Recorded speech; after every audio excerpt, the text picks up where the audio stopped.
right. We're back. The costume is John Gruden because we're feeling nicey. We're ready for these power rankings. Oh, yeah, man. All right, let's get to the top 10 where Kansas City Chiefs and Minnesota Vikings unmoved at 1 and 2 coming off their bye week. Houston Texans at number 3. Detroit Lions up to number 4. Baltimore Ravens at 5.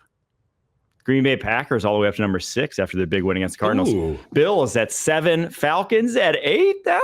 Bears at 9 and the Bucks at 10. We may be talking about one of those teams there in the top 10 as being a little too high in our Goldilocks segment. You got to remember, there's a lot of crap in this league. There is a lot of crap in this league, but I do think there's a tier that's bottom really of the barrel themselves. is just a sludge. No, there's a lot of middling teams. Yes. Let's get to the bottom of the barrel, though, just for everyone's edification. Miami Dolphins at 28. Jacksonville Jaguars at 29. They could easily be. There's so many other bad teams in this league, but they could easily be worse than that. Cleveland Browns at 30. Patriots at 31. And the Panthers taking up the rear, sadly, yet again. Let's get the team that's too high, who's too low, and who's just right in our Goldilocks segment. Kyle? A team that's too high for me is the Dallas Cowboys. I mean, they could be lower. They definitely could be 17? lower. Dallas Cowboys all the way down at number 17. They could be even lower. The way that this team is like not even able to go out there and put a competitive effort on the football field leads me to believe they don't even belong in the teenage years. You know what I'm saying? They should be 19. Scroll it down a little bit for me, Harry. Can you show me that list again? So we're looking at the Cowboys here who have been blown out. They've been beaten at home, embarrassed, pantsed. You got Jerry Jones on his birthday crying a little bit. You're telling me the Jets couldn't beat the Cowboys? The Broncos probably couldn't beat the Cowboys. Spencer Rattler, the way he looked last week, could have beat the damn Cowboys. I think you got to get them lower on your list. They gave up a 51 burger. But then again, the Saints. Hey, you know what? The Saints gave a 51 burger to your boy, Baker Mayfield, and that dominant rushing attack from the Buccaneers. The Buccaneers would have put 71 up against the Cowboys last week. The Cowboys are good, but let's not forget the Cowboys down there a little bit. A week ago, they beat the Steelers at Pittsburgh. Get them down there. Get them down there. Here's the thing. Their wins, Giants, Steelers, Browns, are not impressive. No. To say the least. They should be ranked 33rd. They lost to some good teams. They lost some good teams, but they were not in those games. Even the Ravens game. I don't know if lose is the word I would. No, they were not in that game with the Ravens. No, you know. But they have a ton of injuries on defense. Yes. I mean, you got to They got educated in a couple of those games. They got a bye week this week, so they won't lose. That's my too high. Okay. I don't think it's crazy to say with this, considering the injuries that they have at this very moment, that they are probably they're just going to have a tough time winning games. It only gets worse from here when guys start planning that trip. You know, when they start. They go to the West Coast. I will say, you know where they're going to go this year. They're going to go to Galveston. They're not leaving the state of Texas. They didn't earn it. I would consider keeping Tyler Smith at left tackle long term. Tyler Smith's a dog. Yeah. I see no reason why he couldn't play left tackle. Now he's awesome at guard, and that guy's a Pro Bowl, all-pro guard for sure. He's an elite left guard. But with the way Tyler Guyton's playing, the tackle versus guard conversation, I agree. Much more. I would keep him at left tackle and play. What would they play? Bass at left guard, and they would play. What do you do with Guyton? Let him learn how to learn to sit. Let him learn. Do you move him inside? No, I think eventually he's going to be the right tackle. Yeah, I think he's a right tackle. He was at Oklahoma. Right, he was right tackle. Really surprised me that they obviously had to place someone in there right away, but it surprised me that they didn't kick Smith play out hasn't right been away. the same since he came back off the injury either. So Cowboys too high. My team that's too high, I'm going to say the Atlanta Falcons at number 8. We did this yesterday on the CBS Sports Network show. They were not in our top 7 teams in the NFC. I do think when you look at their defense specifically, 20 points in each of the last 5 games they've allowed. I just think they are suspect on that side of the ball. And it's not like this offense is a world beater. It's a darn good offense. They have a lot of ways they can win. We've talked about these teams that have all these playmakers and how that helps you play a number of different games.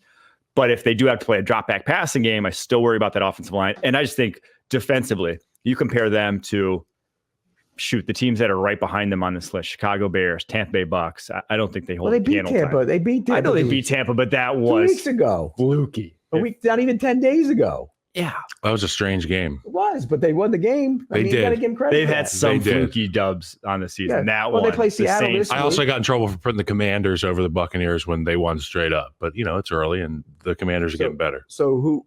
Okay, you put the Bears. Okay, that was a tough one. Go ahead, keep going. Well, I said the Bears and the Bucks behind them. 49ers behind them. Commanders behind them. I'm taking, I think, all four. Kirk Cousins ain't putting up no 500 yards on the Bears. Let me tell you what. It ain't like the Commanders' defense is any good either. Now they just lost Jonathan Allen too. Well, Mike Sanders still. Yeah, Jonathan Allen's a big loss, actually. That one's not going to hurt. But their secondary has been a lot better, I think, the Commanders, than I expected. We'll see.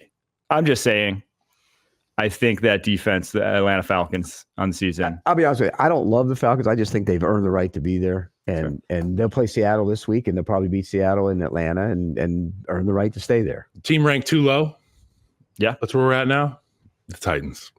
Titans are ranked too low. They're only one quarterback away from a couple wins here. This guy, Will Levis, finds a way to put them in position to lose football games. We heard Calvin Ridley, this guy they went out and spent all this money on last week, talking about he needs to get the football earlier. I know we have a lot of varying opinions on the Calvin Ridley situation, and some people think he's cooked, he's spent goods, but in my opinion, you go out there with your backup quarterback and he's going to give you a chance to win football games week in, week out. 27 is very, very low on this list. I still like the pieces they have on the defensive side of the football. They can keep them in some games, but I think it all comes down to this quarterback, Will Levis. Okay, first off, let me talk about Calvin Ridley. He needs to quit complaining because he ain't getting open. I mean, you saw you watched the tape. He doesn't get open. Yeah, I mean, 8 targets. Some of those were very good throws. I think like at least targets, 3 of them were like where they need to be. He wasn't there. Yeah. And he didn't catch him. He's complaining for no reason. He complains. We heard Matt Ryan talk about it yesterday. I'm going to take Matt Ryan's word for it. Let's get this guy Calvin Ridley the football. Okay, he's a passionate guy. Matt Ryan played with Calvin Ridley. I know that. This is the conversation we had on the podcast yesterday. Yeah. He's an emotional receiver. He's a guy that wears his heart on his sleeve. Me and him both agreed that we want to have your guy be more vocally emotional than be like shut down and in a shell. I want to hear that from Calvin Ridley. It shows me he cares. And when you're on a football team like the Titans and things have gone wrong week in, week out, new ways to lose, I want to hear more guys like this. I want to hear more guys begging for an opportunity. I know 14 targets, 14 yards, historically really bad. Here's what I want to see. I want to see Calvin Ridley get open first. Correct. I want to see He's not open. You're going to have somebody throw you open. We could sit here and kill Levis all you want. And he's made some really dumb decisions. Mm-hmm.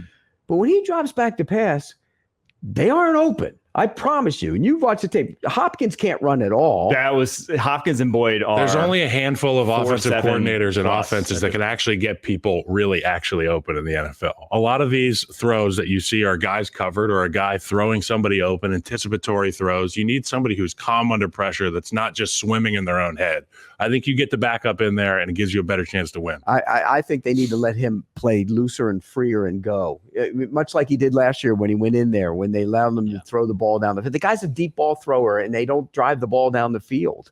Yeah, I would try to get Traylon Burks in there just because 50-50 balls. You just need the speed. But he doesn't run that well either, though. I know but just watching Boyd and Hopkins at this point, they can't run at all. Hopkins is like. And their body language, he can't run. He can play on the outside anymore. Boyd's body language is awful on the tape, by the way. You need somebody who's going to get the ball out quick, see the defense, and get rid of it. I don't want to see hero ball anymore. Doesn't work. But again, like you watch the tape, there's throws in the middle of the field. He hits on a 20-yard in route. He hits Ridley right here. And look, I hear you, dude. It hasn't been good, but it can be better. And we've seen this offense. It is better with Mason Rudolph. We have seen the offense look serviceable with Mason Rudolph in there. Yeah, you saw him for a half against a crappy team. It looked serviceable. It's an NFL. It's an NFL defense versus an NFL quarterback. Mason Rudolph is a backup quarterback in the NFL. Play this guy through it, and then if you have to get a quarterback, you go to him next year. Go get Tyson Bagent from Chicago. Oh, stop. I like Bagent. All right, my team that's too low. New York Giants, 24. Good football team. Now the offense, yeah, it's going to be tough, but also they've been playing the last 2 weeks without Malik Neighbors. I'm assuming Malik Neighbors is coming back. And then once that's the case, like they can actually move the football with Malik Neighbors in there fairly consistently. He's that good, commands that much attention.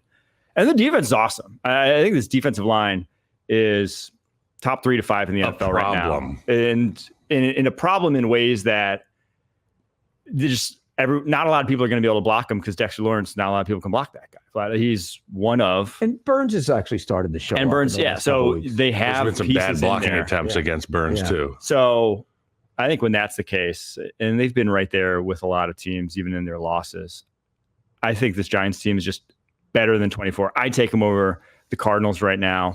I take them over, the Saints right now. I just think they're a better team than that. I take them probably over the Broncos right now. They're they're not that bad in my Yeah, opinion. they're all in the same ballpark, right? But they are all in the same. Yeah. I'm not There's a lot arguing of too that. hard for them. But There's a lot of any given Sunday going on in the league this year. I mean, like Arizona went to San Francisco and beat the Niners, and then they got whacked by the Packers. I mean, the inconsistency when you're a bad team usually shows up. Like Arizona is a perfect example of a try-hard team that can overcome some of its limitations once in a blue moon, but they're always going to show up. Yeah.